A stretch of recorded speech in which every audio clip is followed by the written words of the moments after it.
Hello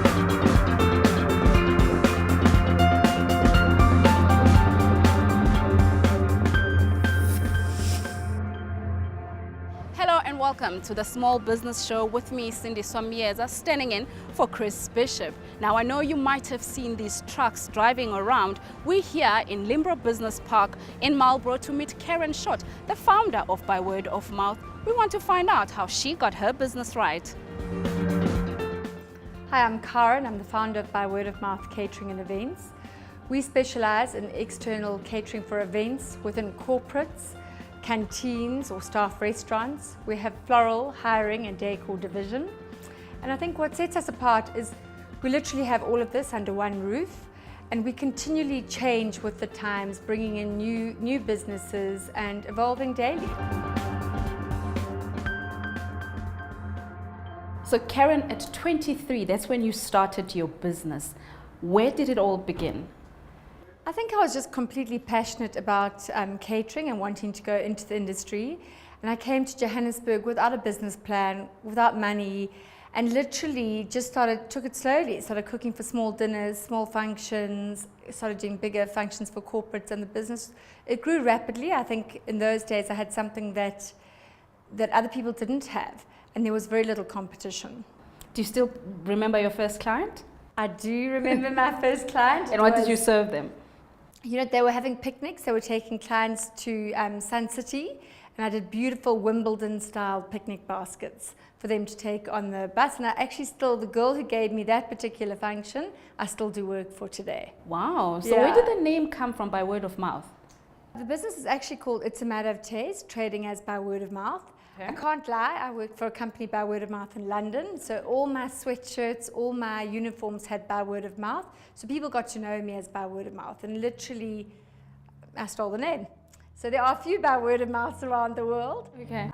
but we are it's a Matter of Taste, trading as By Word of Mouth. Walk us through how you've managed to grow it into this, at 23 to now. How did you grow? It literally was by word of mouth. Our policy's always been we're only as good as the last function, and it's the small functions to lead to the big.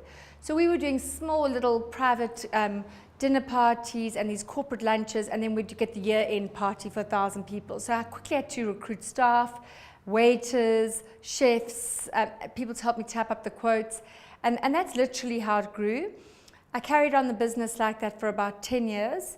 Until eventually the hours, the weekends. I mean, people have events where, you know, when they are partying, you're working. So all the big high days and holidays, you're actually working. So it's a hard industry to be in. And then once the business has been going for 10 years and we've been voted top caterer for a while, I honestly thought I wasn't going to cope. Because you're suddenly starting to deal with things like salary negotiations, VAT, tax, all the accounting things, and I absolutely hate that. I'm a creative person and I'm a chef. My husband was looking to buy into a business, and he said, well, he'd give me a year. He'd come and help me work for a year, and then decided, well, he could actually add quite a lot of value to By Word of Mouth, and he joined it and took it to the next level. So the business now employs about 200 people full-time, another 100 part-time, but almost on a kind of temporary permanent capacity.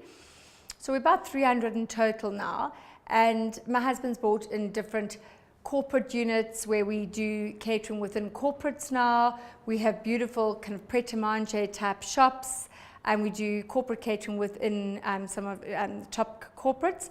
We also have our first restaurant, the newly refurbished Ananda Club, and we have a beautiful venue there, the Polo Room. So we've added different dimensions. So it's not just about catering now. So we have the hiring division, the floral division as well. So if something happened to me, he would be able to take the business further. What are some of the proud moments for you that all these years that you've been working by word of mouth, but what are some of the proud moments that stand out for you? You know, we did a wedding in the Seychelles for a client, and I must say, logistically, that was very difficult. It was 5 days in the Seychelles, everything was shipped there, we were working with people who couldn't speak our language. So from that point of view, it was very difficult. And the result we produced was awesome. But probably the proudest moment was the 2010 Soccer World Cup. I mean, that was a massive, massive accomplishment. We fed, I would say, In the 4-week period, I think we've fed over 100,000 people. Walk us through some of the guests you've entertained and you've catered for. Well, I mean, all our presidents, Nelson Mandela being probably my most favorite client. Tell us about him. We actually did a few functions that she attended. Okay. Beautiful, beautiful functions. But I honestly can say when we catered for him, he walked into the scullery, into the kitchen, shook everybody's hand. None of us wanted to wash our hands after that.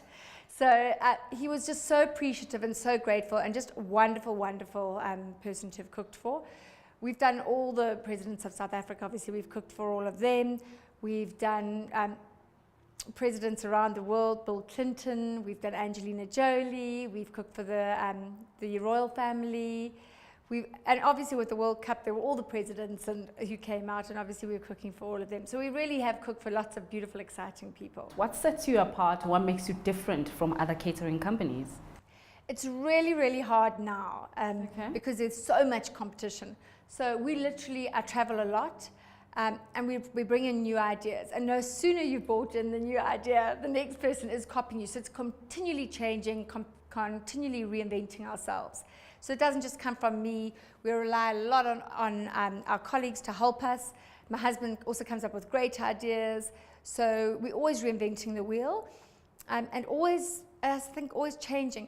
We are most probably the one catering company in not just Johannesburg, I think South Africa, that has all the offerings. So under one roof, we have the hiring and decor company. We do our own floral. We can bring in any chairs, tables, linen, cutlery, crockery. Our waiters are trained and dressed by us. So we've got a lot to offer. You know, it's everybody's under one roof. Are you planning to take it out of Johannesburg to Africa, perhaps? We'd love to go into Africa. We are launching a new business, which at the moment, it's not launched yet, so okay. I can't say later on this year, and I think that'll be the first business that will go into Africa. But more and more, we are doing more work nationally and into Africa. How do you choose the right people to work with? Because I think that's quite important, to choose the right people to make sure that your brand is still intact from the time you started working. I think that's most probably our hardest job, is trying to find the right staff. It is not an easy job. And I think all the celebrity chefs have made it look very glamorous, but you're actually only seeing a part of what that job involves. It's long, long hours. As I say, it's weekends, public holidays. So the interviewing process is difficult, but we look for passion. We look for passion, not necessarily qualification, passion. Do you think passion is what has gotten you this far? Without a doubt. Any skills that you have to learn to make sure that the business actually runs from, because I know you love cooking from the time you started, but passion alone, does it sustain the business? No. Obviously I love the catering, I love the decor, but there are so many skills I needed to learn. The HR, the accounts, I still find that difficult. I still find reading the balance sheets and things really, really tricky. So I've got to keep learning on that. Currently, I mean, there's so much, you were talking about competition, there's so much competition out there in the food industry. What makes you stay afloat, basically? We develop great relationships with our clients. That's one thing, my husband's always said people buy from people. So we have great relationships, we get lots of repeat business, and we always just literally are changing, coming up with new venues, new ideas, new hiring, and we go to our clients. We try and add more value than just a catering company. We try and inspire them with ideas for their different marketing functions as well.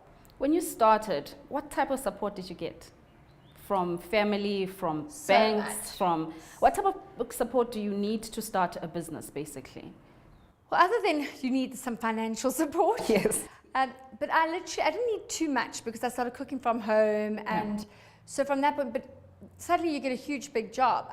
My mother had to come up, my father had to come from Natal, they all had to come and help me, I had aunts helping me to literally get that first big job and then grow from that. I look at my friends in Johannesburg, they were the people who encouraged me and got me more business and used me. I mean, they had the confidence to give me work. They'd never seen me cook before, some of them. So I think that really, really helped. For a Natal girl coming to Joburg and just getting that wonderful support from friends and referrals was still fantastic. And I think that's a lot to be said from Johannesburg. People are really friendly and they always go out there to help you. For somebody who's starting right now, who's thinking, actually, I can't do it, What do you say in this industry? What do you say to them to encourage them to keep going? You know, I think South Africa needs lots more entrepreneurs. I think that's the way forward. I think if our children are going to succeed, that's what they need to do. We need to get more creative, whether it's in IT, whether it's in any degree. I think entrepreneurs, that's the way to go. We need lots more of them in this country. So I think that you must take the risk. It is a risk, without a doubt. Take the risk, get out there and do what you enjoy doing. Is there still space for other businesses in the catering industry to emerge? Absolutely, absolutely. There's always space. And there's always, you know, different gourmet foods that are coming in. I mean, this whole story with all the food trucks that are coming in, I mean, it's fantastic. You've got Mexican food and Chinese food and all these different types of cuisine that are popping up all over in little food trucks, not in restaurants. I think there's lots of room for growth. What type of research goes into presentation for over a table or for food? Like, is there a lot of intense research that must go into it? I tell you, I do a lot of research. I'm actually addicted to Pinterest. I have to limit how much time I can spend on that every day. But the food styling and food fashion changes as quickly as clothing. You know, so you literally have to keep reinventing the wheel, keep changing, getting new platters, different height, different looks and feels. Just trying to do food for Valentine's Day, for example, coming up with a product that nobody else is, it takes a lot of research. There must be some kind of challenges that you face on a daily basis and making sure that your business runs successfully. Walk us through some of those. Well, I mean, just living in South Africa, power is a challenge that you've got to overcome. Water, you've got to be prepared. Our business cannot go down. We can't go down for an hour or a day. It's just not possible. I think staff always presents a problem. There's a lot of people out there, but training them, retaining the staff because they move so quickly in this industry. So I think that's most probably our biggest challenge. And staying ahead of the pack. So where are you going? What can we expect from by word of mouth in the next 5 years? I think we're growing the business. We'd love to go national. I think you'll definitely see us in Africa in one way or the other. And we're definitely going to launch a new business in the next couple of months. Well, thank you so much, Karen, for speaking to us today. Thank you. Thanks very much. Thanks for having me. Well, that's it on today's episode of the Small Business Show. Join us next time when we bring you more inspiring stories from entrepreneurs who are doing great in their own businesses. From me and the team, it's goodbye.